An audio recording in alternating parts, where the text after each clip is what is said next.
This is Robot Tank by Activision for the Atari 2600. A game that's very similar to another game on the Atari 2600. That would be Battlezone. But they're not the same. Battlezone and Robot Tank are very different. But they're also very similar. And we'll take a look at that, and you decide which game you like better.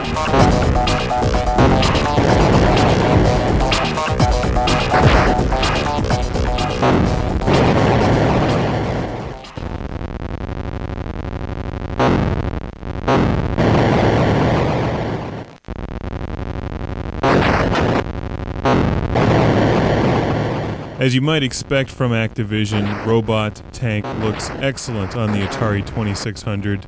The graphics are solid, there's nice detail in the backgrounds, it changes from day to night, the weather conditions change from clear sunny skies to snow to rain, the colors are vibrant and sharp, and I like the sunset that they put into the background and the sunrise in the mornings. It reminds me of Enduro, also from Activision.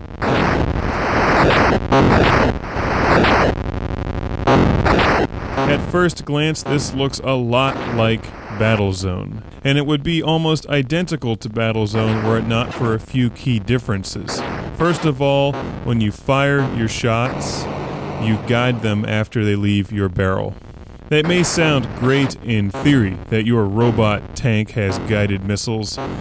What it does is it prevents you from firing your shots to lead your opponent and hit them, and then turning. Because if you turn, your shot turns with you. So you always have to turn your shot into the opponent, and I think that gets very frustrating very quickly. You can shoot the enemy rounds out of the air. That's a nice defense.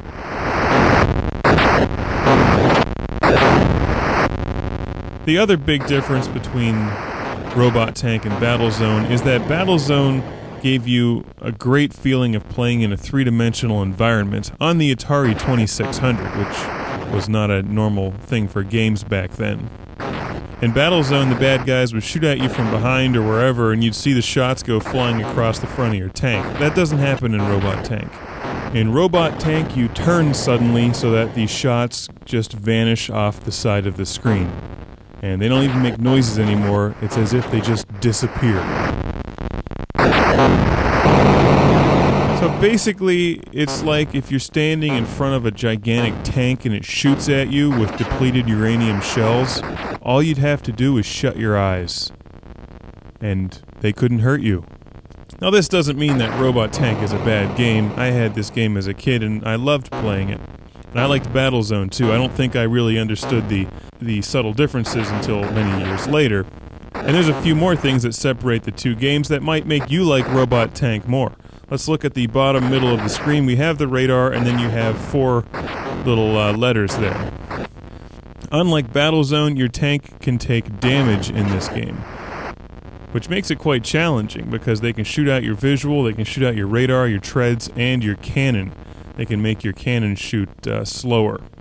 So when nighttime rolls around, it's difficult, especially when you start getting into the higher levels, it's difficult to attack the enemies at night because you can't see them until they shoot at you.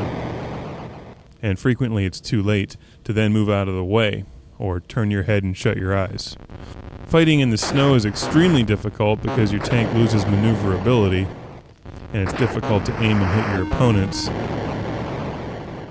I found that half the time what I would do is, you can see on the top of the screen it's giving you the time of day, and it goes through a fictional 24-hour cycle, sped up obviously.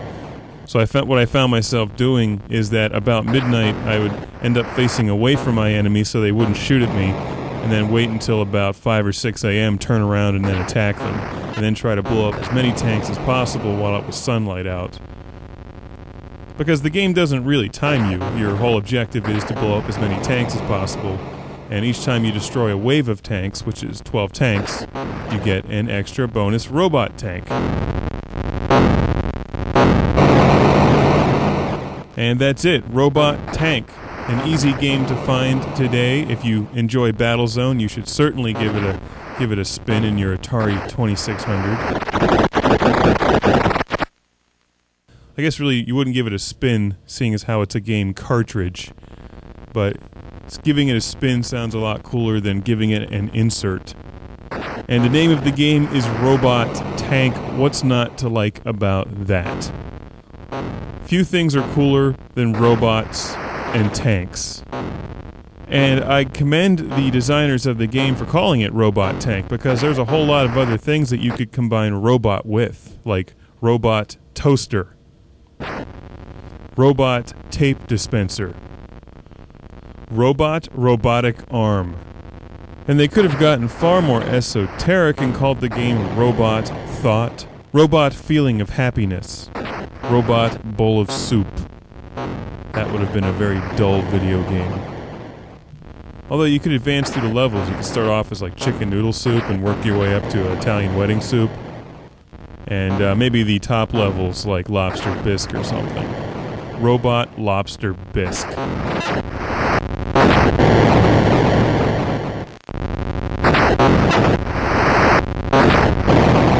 Actually, if you think about it, if they called a game Robot Lobster Bisque today, it would be very bizarre and we'd all laugh at it. But if they called the game Robot Lobster Bisque back in 1982 for the Atari 2600, you'd have thought nothing of it. It would have been, some other version of Pac-Man or Space Invaders, except with a lobster and a bowl of soup. In fact, that sounds like a pretty fun game. Your tank lets you know when there's snow approaching. That's a considerate tank. And we'll watch me get mangled here for the rest of the review, because as I destroy each consecutive wave of enemy tanks, they get more difficult.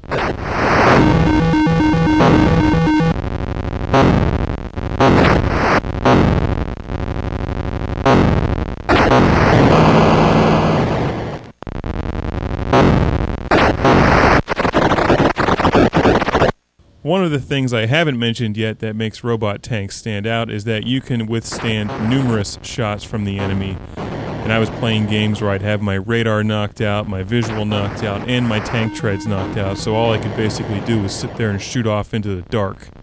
And that does give you a slight feeling of hopelessness, because there's nothing you can do to repair your tank in the middle of the game. But on the other hand, if you hit something, if you can't see it or turn your tank, it does make you feel good. Until the next enemy comes out and destroys you.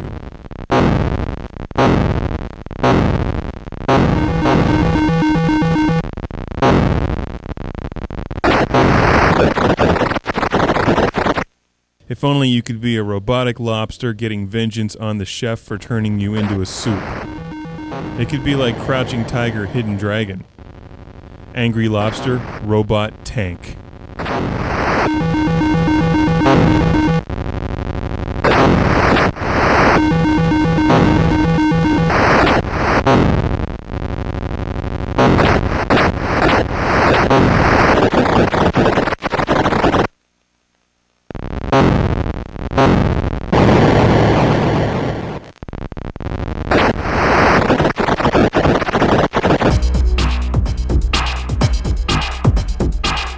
Really can't go wrong with either of these games. They're both enjoyable, and you might like Robot Tank better.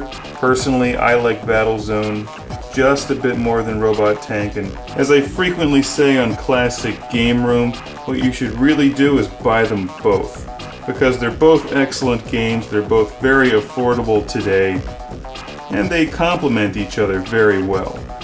They both involve tanks that blow things up.